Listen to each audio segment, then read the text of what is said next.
Hello everybody, welcome back to my favorite Pokemon is Grasshole.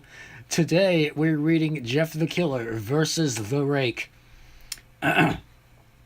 Note, I did not create this pasta and I am in no way taking credit for writing it. I'm just passing it on. Alright, this person discovered this monstrosity, so I might as well read it. Jeff the Killer, new paragraph, versus new paragraph, the Rake. A couple new paragraphs. Go to sleep. New paragraph. Oh my god. I was on my way to Harvard University.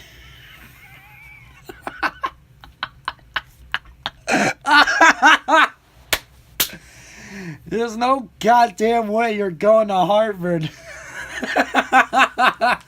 Okay. I was on my way to Harvard University with my girlfriend Kate. Kate Upton? Why we were driving in the 12 Mustang my dad bought before he was murdered. Oof! You see, I was a farm boy from Kansas. Sigh.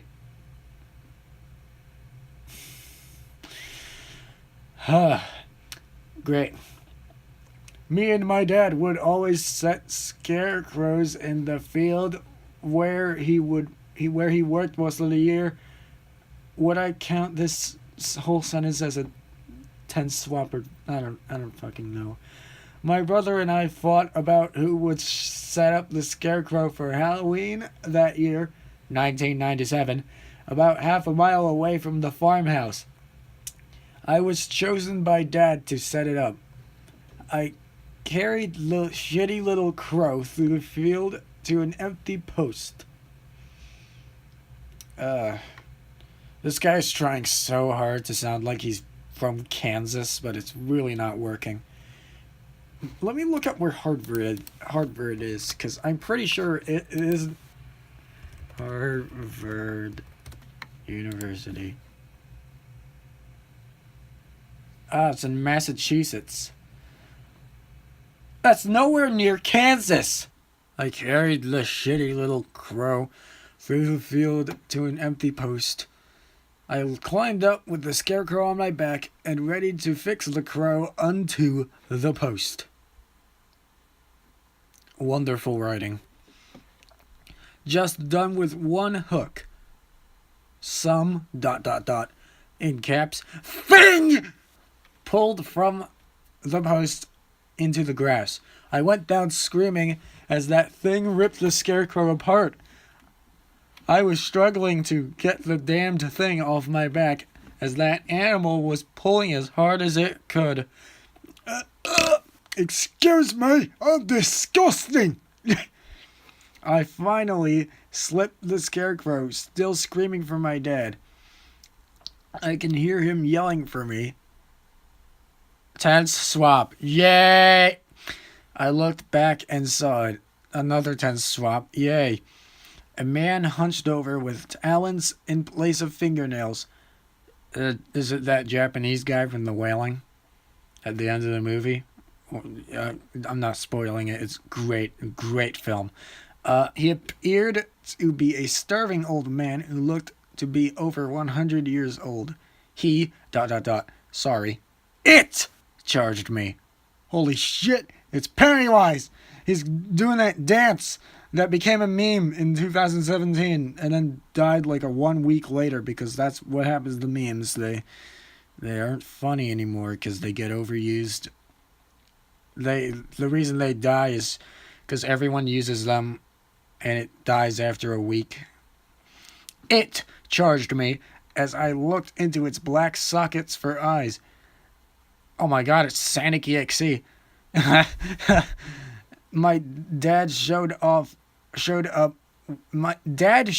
with his sawed-off shotgun, Pacemaker, but it was too fast for him.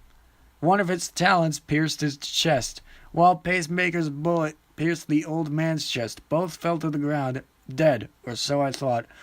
Oh no, not the dad. He was my favorite character. He was my favorite Weeaboo. Why did you do this? This is like that one part in I Am Legend when the dog died. It's so sad. When the police arrived, they didn't find that man's body, nor did they find any corpse at the crime scene. All they found was pacemaker, which the police gave to me, and a sentence. Okay. You're the only one at the scene. Why did the goddamn police give you a freaking shotgun? That, who knows, you could be the killer. They wouldn't know. Jesus Christ. These are like the police and Jeff the Killer pulling a goddamn gun on a child. Ugh. It was a threat. And a sentence. It was a threat left by the quote-unquote old man. Quotation marks. Your father killed me. Now I'm gonna kill you! New paragraph. Anyway, we decided to stop in Ohio. Overnight at a motel. It was crappy, but we didn't care. We didn't care the clerk smelled like diarrhea and alcohol. We were in love. Who? Were you and the clerk in love? Wait, was the clerk Shrek? Or is it you and the shotgun who were in love? It doesn't clarify if it's his girlfriend or not. So it's either him, his girlfriend, the shotgun, the rake, that one cop who gave him the shotgun, his dad, or the clerk. Or Shrek. Either one. Any of them. Can be his true senpai. Immediately, we jumped in bed and started to kiss. We embraced what little time we had in the motel. I have to shower, don't care. I'll be right back. She walked into the bathroom. I fell back on my bed, thinking about what we would do together. Sigh.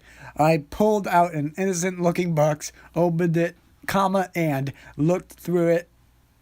Looked at the treasure that I would have presented to her. A beautiful ring topped off with 2 polished pearls. Sigh. Is this freaking Chris Chan writing this?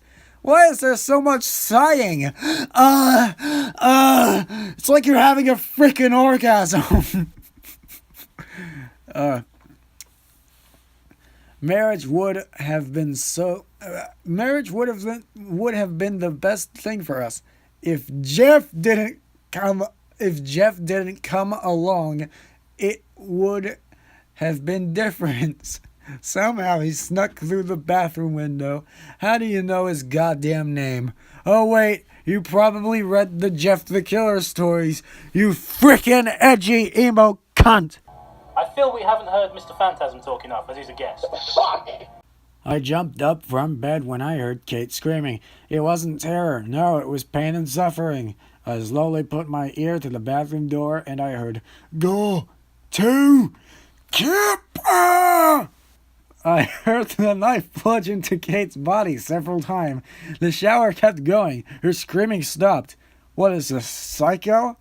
I heard the mirror shatter. Then the intruder rushed towards the door, punching a hole through. Falcone! Punch! He kept punching down the door, ripping it apart, trying to reach me.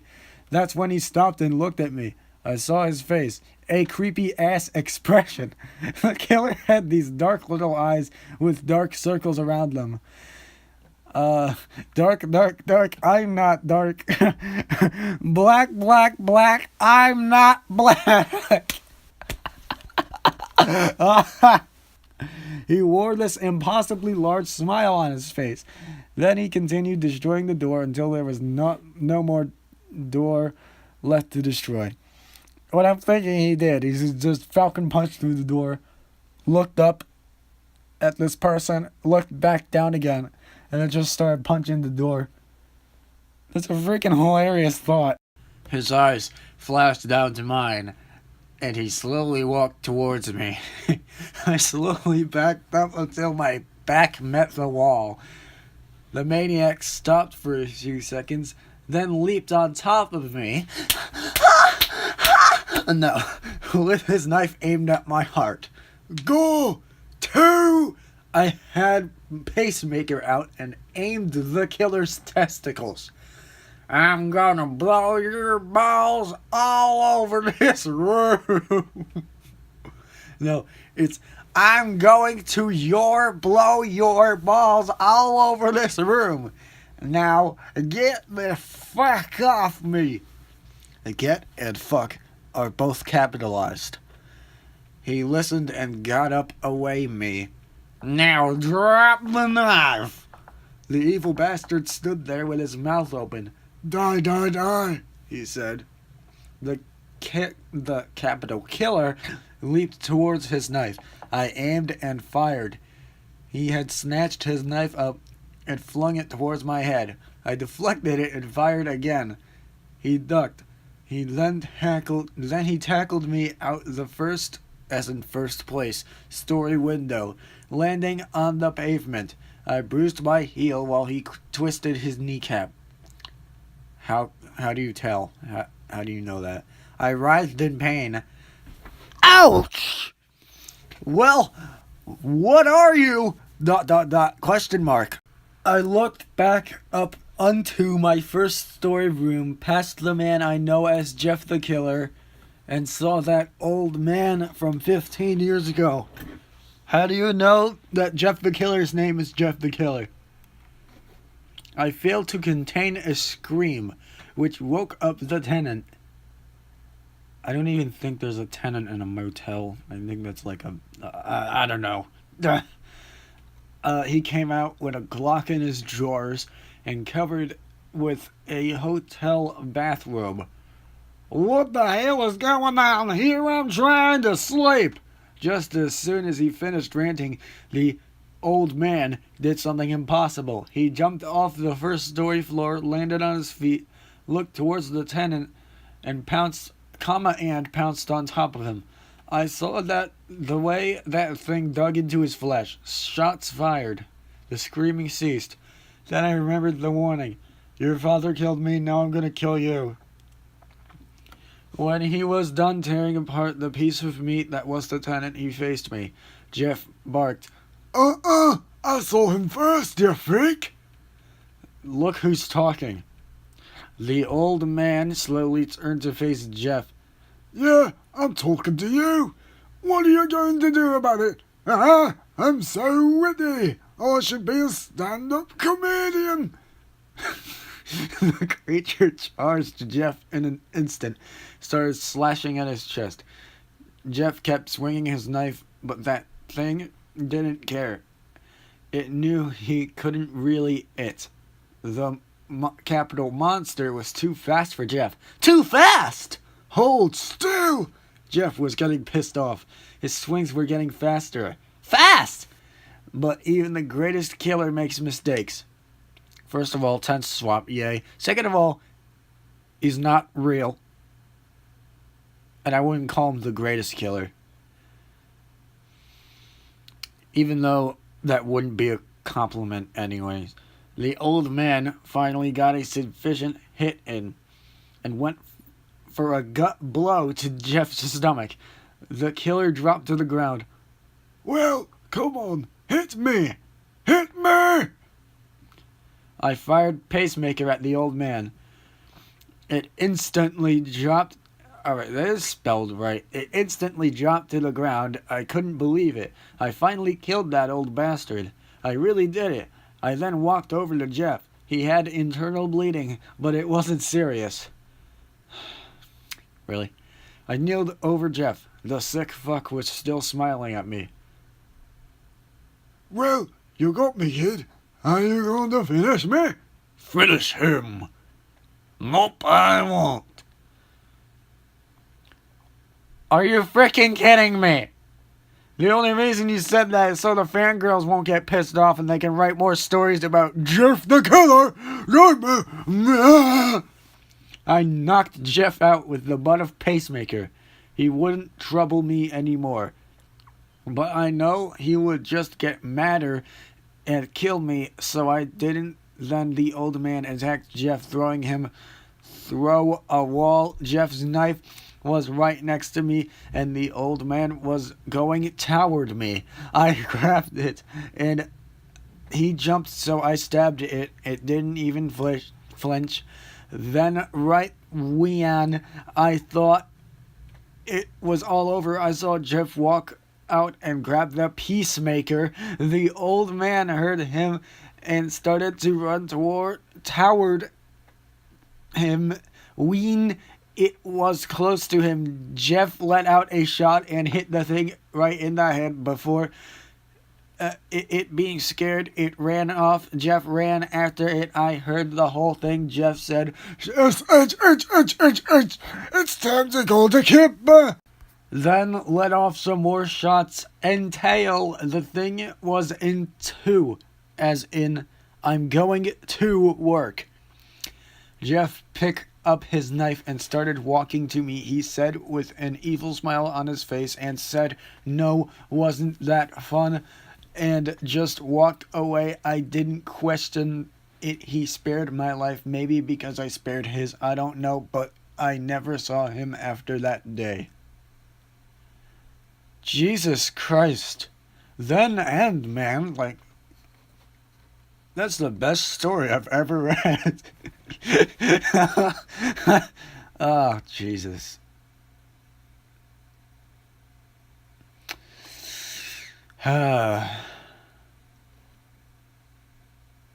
Yep. This story.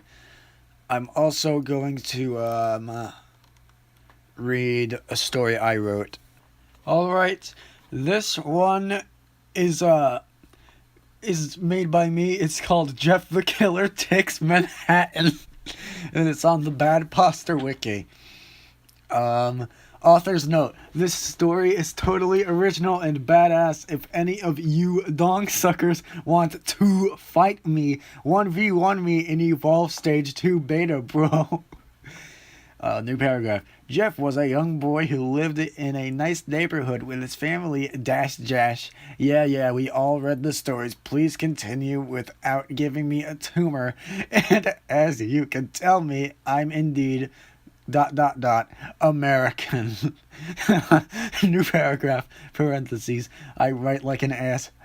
I write like and asshole on purpose. Parentheses. Jeff had slaughtered another victim. Man, I really want...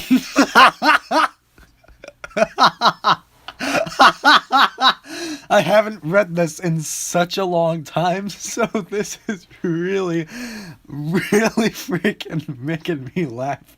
I'm not freaking faking my laugh right now. Man!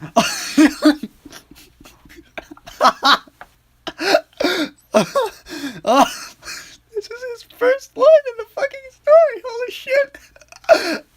Man, I really want to join ISIS, he said, as blood splattered all over his face. Jeff looked at the corpse of a hooker on the ground. That's for taking my money before the blowjob, bitch. Jeff said, thinking that a laugh track would follow his quote-unquote witty dialogue. Jeff soon walked out of the strip club, a popular one, known as the strip club that was mentioned only once but will not be mentioned ever again. Jeff saw cop cars surrounding the club. However, Jeff was smart. He knew the meaning of the semicolon, so Jeff decided to hide in the alleyway. He looked around for some bricks to punch, but suddenly a sharp voice blurted out, "Yo, dude, you looking like a drug dealer," a stereotypical black man said. "I don't have time for your shit," brackets, insert racial slur, Jeff groaned. "I ain't got time for your shit," wrong word. "I ain't got time for your shit either. Now give me that methamphetamine, cocaine, and opioid pills, or me and my boys are gonna fuck you up."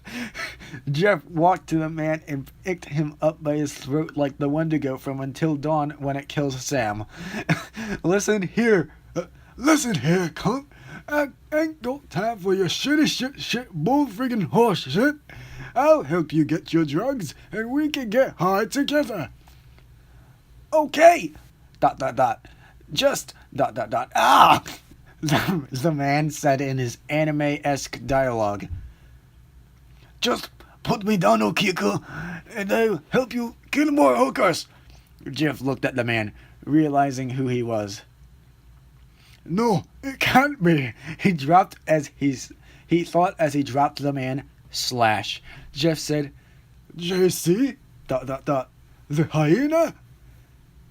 Yes, it is I, Jesse the hyena. The man said as he took off a face mask, revealing that he was not black. Holy mother of cunt fuck! Jeff screeched. Insert Toby screeching noise. Let's rob a bank like mobsters and steal shit so we look badass, Jeff said. Yes, Poppy, JC replied. What the fuck? Jeff snarled.